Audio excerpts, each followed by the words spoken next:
Assalamualaikum warahmatullahi wabarakatuh. Nama saya Emma Hopipa Siregar, NPM 20140015, Prodi Pendidikan Sekolah Dasar kelas 2C.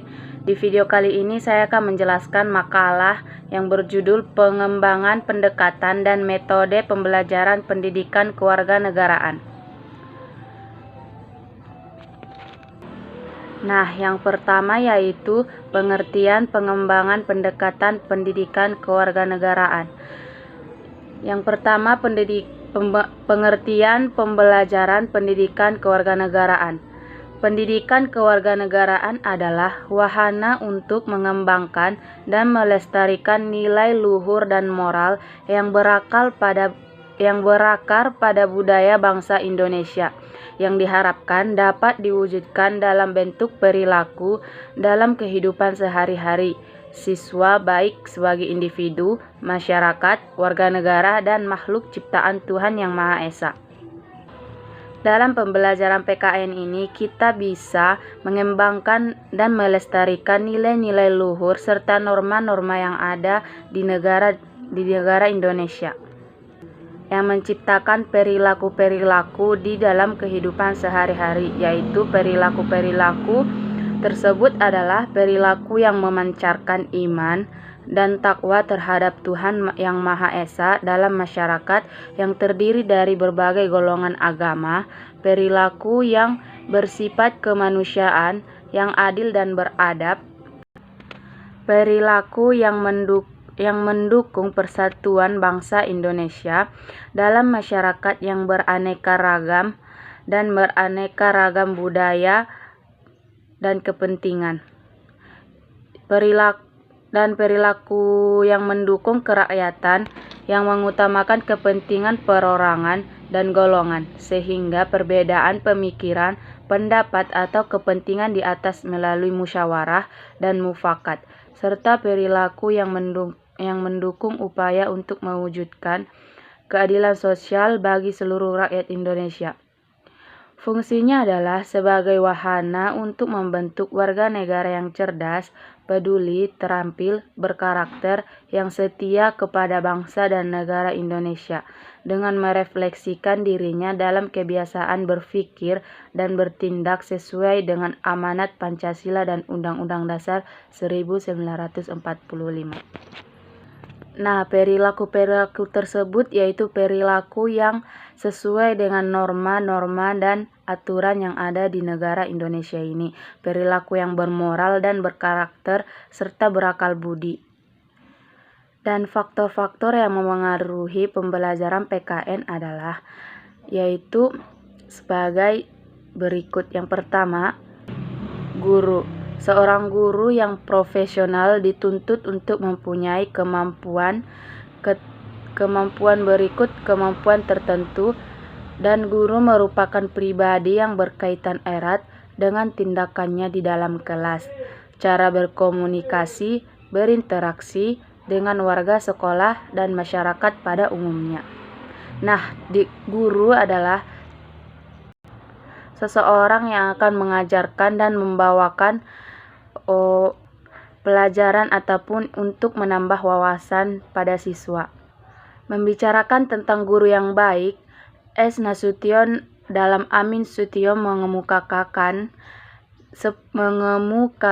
10 kriteria yang baik dalam seorang guru adalah: yang pertama, memahami dan menghormati siswa; yang kedua, menguasai bahan pelajaran yang diberikan; yang ketiga, menyesuaikan metode pengajaran dalam bahan pelajaran; yang keempat, menyesuaikan bahan pengajaran dengan kesanggupan individu; yang kelima, mengaktifkan siswa dalam belajar; yang keenam, memberikan pengetahuan sehingga terhindar dari sikap verbalisme; yang ketujuh yaitu menghubungkan pelajaran dengan kebutuhan siswa; yang ke-8, mempunyai tujuan tertentu dengan tiap pelajaran yang diberikannya; yang ke-9, tidak terikat oleh teks buku; dan yang ke-10, tidak hanya mengajar dalam arti menyampaikan pengetahuan saja,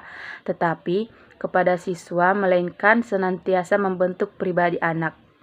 Nah, guru akan selalu menuntun dan mengajarkan siswa agar menjadi lebih baik tentang pemahaman pelajaran yang diajarkannya, serta kemampuan berpikir dan mewujudkan kreativitas siswa. Nah, yang kedua yaitu, jika ditinjau dari siswa, maka banyak faktor-faktor yang perlu mendapat perhatian, lebih-lebih hubungannya dengan pelajaran pendidikan kewarganegaraan ataupun PKN. PKN bagi siswa pada umumnya merupakan pelajaran yang kurang disenangi karena kurangnya antusias siswa terhadap pelajaran ini. Karena itu, di dalam interaksi belajar mengajar, PKN seorang guru harus memperhatikan faktor-faktor yang menyangkut siswa, yaitu yang pertama, apakah siswa cukup cerdas, cukup berbobot, dan siap belajar PKN. Yang kedua, apakah siswa berniat ataupun berminat, tertarik, dan mau belajar PKN. Yang ketiga, apakah siswa senang dengan cara belajar yang kita berikan. Dengan faktor-faktor tersebut, guru dapat menentukan strategi dalam pembelajaran. Dalam pembelajaran seperti apa agar siswa berhasil dan giat dalam proses belajar mengajar. Cara-cara tersebut bisa dari pendekatan-pendekatan interaksi guru antara guru dengan siswa. Interaksi ini akan memicu pembelajaran yang baik dan menyenangkan. Contoh pendekatan yang bisa dan yang dapat dilakukan seorang guru dalam proses belajar mengajar yaitu pendekatan evokasi. Dari inisiatif dari peserta didik dalam mengekspresikan dirinya untuk menjelaskan sesuatu. Baik dia menjelaskan materi pelajaran yang telah diajarkan ataupun materi yang sebelumnya yang telah dibahas. Nah, di sini siswa dapat mengekspresikan pendapatnya dalam pembahasan materi yang telah dibahas sebelumnya. Contohnya, guru dapat membuat sesi tanya jawab antara interaksi guru dengan murid. Nah, sesi tanya jawab ini berhubungan dengan materi yang sudah diajarkan. Tujuannya untuk mengetahui tingkat pemahaman siswa sampai mana dalam pembahasan materi yang diajarkan tersebut, dan untuk menekankan keberanian siswa. Nah, keberanian siswa untuk mengekspresikan dirinya dalam bertanya maupun menjawab.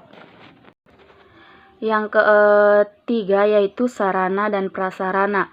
Pembelajaran akan dapat berlangsung lebih baik jika sarana dan prasarananya menunjang. Sarana yang cukup lengkap seperti perpustakaan dengan buku-buku PKN yang relevan. Nah, ini dapat mendorong minat baca siswa yang tinggi agar menambah wawasan dan menambah kreativitas membaca untuk peserta didik. Yang keempat, strategi pembelajaran. Strategi pembelajaran PKN adalah strategi pembelajaran yang aktif. Pembelajaran aktif ditandai oleh dua faktor, yaitu yang pertama, adanya interaksi antara seluruh komponen dalam proses pembelajaran, terutama antara guru dan siswa. Dan yang kedua, berfungsi secara optimal seluruh sens siswa yang meliputi indera, emosi, karsa, dan nalar. Dalam pembelajaran siswa aktif, metode-metode yang dianjurkan antara lain metode tanya jawab, metode diskusi, metode eksperimen, metode pemberian tugas, dan lain-lainnya.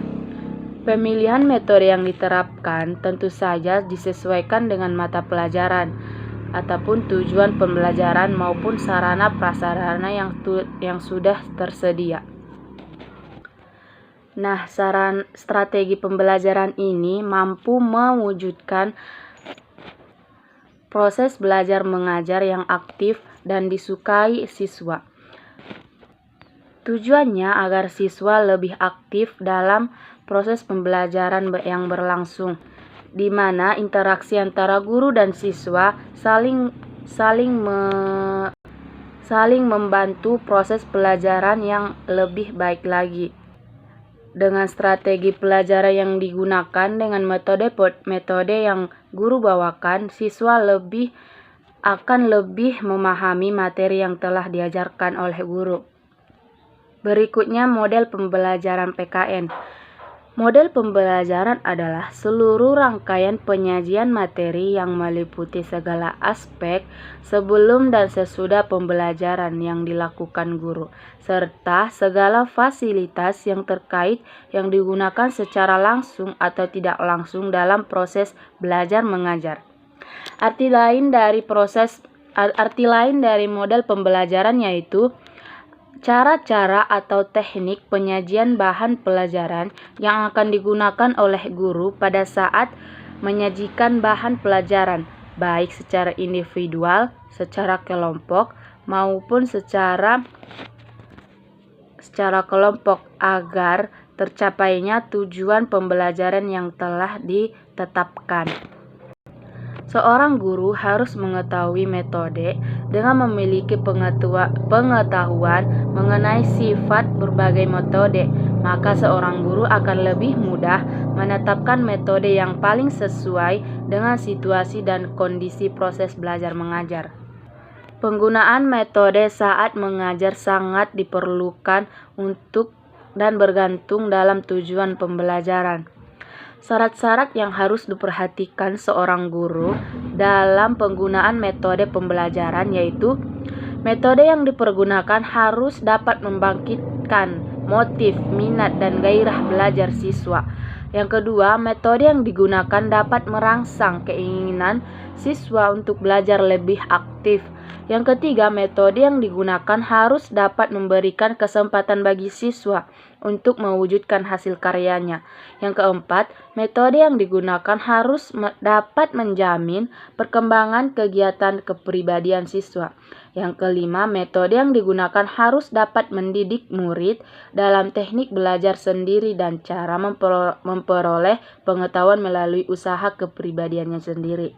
Nah, yang terakhir, metode yang digunakan harus dapat menanamkan dan mengembangkan nilai-nilai dan sikap moral siswa pada kehidupan sehari-hari. Nah, macam-macam metode pembelajaran yaitu ataupun metode yang akan dibawakan seorang guru dalam proses belajar mengajar.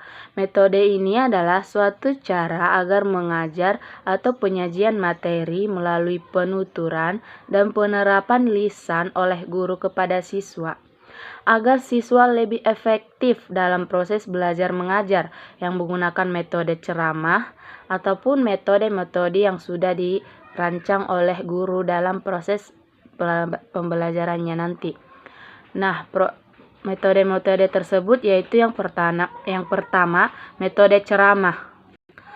Metode ceramah sebagai metode belajar mengajar yang mudah digunakan.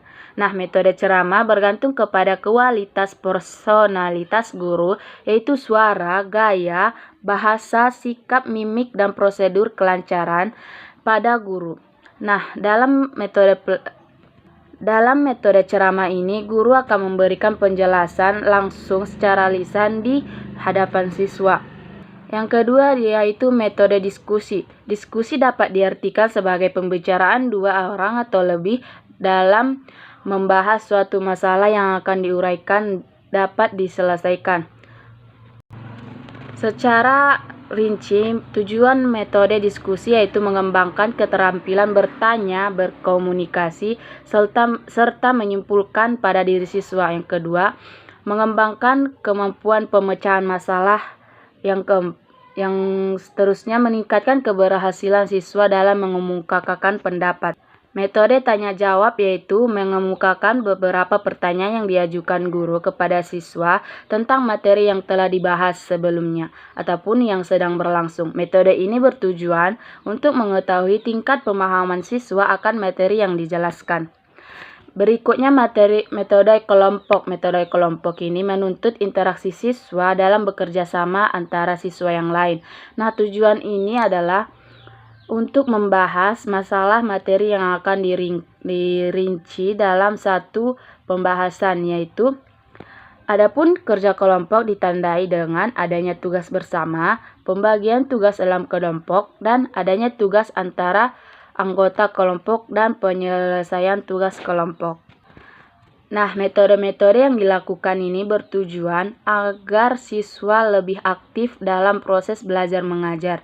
Siswa dapat mengekspresikan dirinya dalam proses belajar mengajar, dan agar mengetahui tingkat pemahaman siswa dalam materi yang telah dibawakan oleh guru. Saya rasa cukup sekian video penjelasan makalah dari saya. Kurang dan janggalnya saya mohon maaf. Assalamualaikum warahmatullahi wabarakatuh.